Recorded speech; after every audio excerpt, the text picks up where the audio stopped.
तो अभी-अभी मैं एक मूवी देख कर आया हूँ जिसका नाम है 120 बहादुर। ये मूवी एक ट्रू इवेंट पर बेस्ड है जिसमें बताया जाता है कि 120 सोल्जर्स ने मिलके कैसे 3000 से ज़्यादा चाइनीज़ सोल्जर्स उनको हरा कर भगाया था। और इस मूवी के बारे में हम बात करेंगे लास्ट में। पहले मैं इस मूवी को आपके सामने एक्सप्लेन करने वाला हूँ, तो दिल थाम कर बैठ जाइए, मूवी स्टार्ट होने वाली है।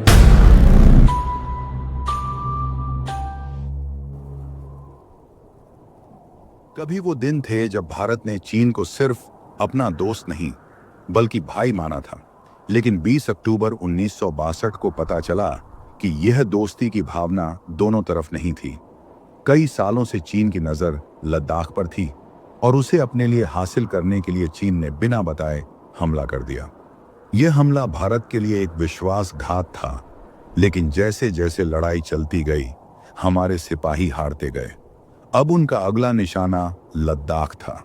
वे जानते थे कि दुश्मन के एयरफील्ड पर उनका कब्जा हो गया तो जम्मू कश्मीर भी उनकी मुट्ठी में आ जाएगा। यही से शुरू होती है वह कहानी जिसे हम रेजांग ला के युद्ध के नाम से जानते हैं।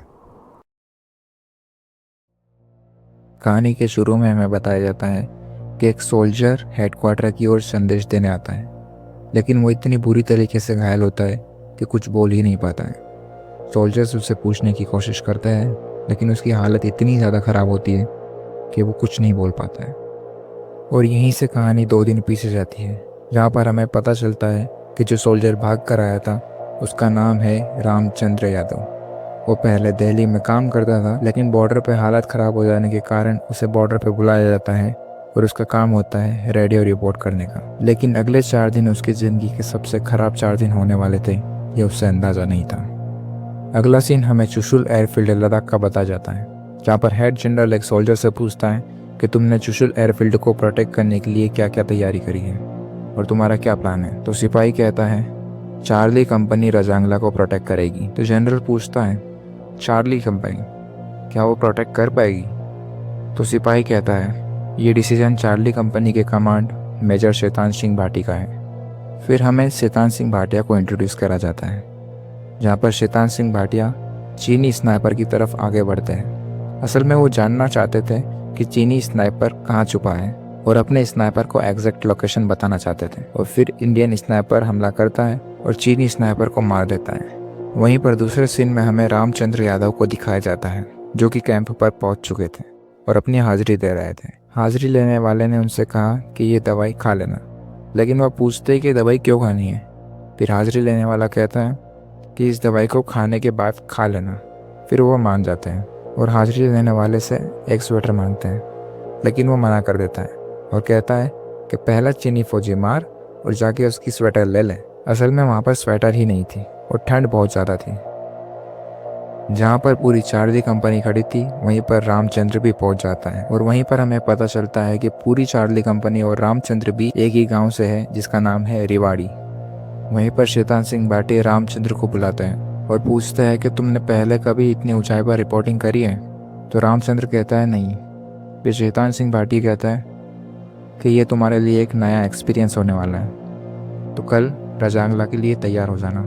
शैतान सिंह भाटी उससे कहते हैं सर हमेशा ढक के रखना, हेलमेट हमेशा सर के ऊपर रखना और सर हमेशा आड़ में रखना। हम पहले ही एक रेडियो रिपोर्टर को खो चुके हैं, अब तुम्हें खोना नहीं चाहते। हम चीनी की तरफ से होने वाले हमले की तैयारी में लगे हुए थे और उधर चीनी फौज ने अपने जनरल के माध्यम से दूसरा आदेश भेजा था। उसका आदेश था कि केवल 3 दिनों में उन्हें चुशुल हवाई एयरफील्ड पर कब्जा करना होगा, क्योंकि उस पर दुनिया भर से युद्ध रोकने का दबाव बढ़ रहा था। वह जानता था कि जब युद्ध विराम की घोषणा होगी तब जो जहां खड़ा होगा वो जमीन उसी की मानी जाएगी। चीनियों को लगा कि हिंदुस्तान की फौज में एक कमजोरी है। रेजांगला की पोजीशन उन सैनिकों के हाथ में थी जिन्हें इतनी ऊंचाई पर लड़ाई करना तो दूर, खड़े रहना भी मुश्किल होगा। चीनी जनरल का साफ आदेश था कि रेजांगला की वह पोजीशन किसी भी हालत में उसके कब्जे में आ जानी चाहिए। दूसरे दिन पूरी चार्ली कंपनी रजांगला जाने के लिए निकल जाती है। रजांगला पर पहुंचते ही शैतान सिंह जनरल से रेडियो पर बात करते हैं और उन्हें अपनी स्थिति बताते हैं कि हम रजांगला पर पहुंच चुके हैं। जनरल कहता है अगर कोई भी इंफॉर्मेशन मिले तो मुझे तुरंत खबर करना। 17 नवंबर 1962 शैतान सिंह, रामचंद्र और 3 सोल्जर्स ऊपर पहाड़ पर देखने जाते हैं, लेकिन इन्हें यह अंदाज़ा नहीं था कि चीनी सिपाही का प्लान कुछ और ही था। असल में पास के गांव के लोगों को चीनी सिपाही ने बंदी बना रखा था और शैतान सिंह भाटिया और रामचंद्र तक पहुंचे उससे पहले उन्होंने गांव वाले को मार दिया था।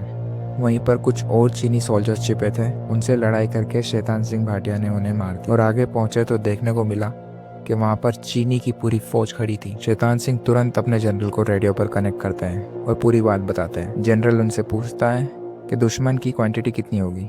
वहीं पर हमें पता चलता है कि चीनी फौज 3000 से भी ज़्यादा थी। जनरल शैतान सिंह को तुरंत कहता है कि हमें पीछे हटना पड़ेगा क्योंकि मैं और सोल्जर्स उनको वहाँ पर नहीं भेज सकता। लेकिन शैतान सिंह पीछे हटने से मना कर देता है और कहता है कि अगर आज हम पीछे हट गए तो ये कुछ दिनों में लद्दाख और जम्मू कश्मीर पर भी कब्जा कर लेंगे और मैं ये हरगिज़ नहीं होने दूंगा। जनरल पूरी जिम्मेदारी शैतान सिंह और उनकी टीम पर छोड़ देता है, लेकिन शैतान सिंह भाटी ये डिसीजन खुद नहीं ले सकते थे क्योंकि 120 सोल्जर्स की जिम्मेदारी उन्हीं की थी। इसलिए वो बाकी सोल्जर्स को रेडियो पर कनेक्ट करके पूछते हैं और कहते हैं अगर आप में से कोई पीछे हटना चाहता है तो मुझे कोई आपत्ति नहीं है, लेकिन मैं हरगिज़ पीछे नहीं हटूंगा। बिना रुके सभी के सभी सोल्जर्स कहते हैं कि सर हम आपके साथ हैं, हम अहीर हैं, अपनी ज़मीन के लिए जान दे भी सकते हैं और जान ले भी सकते हैं।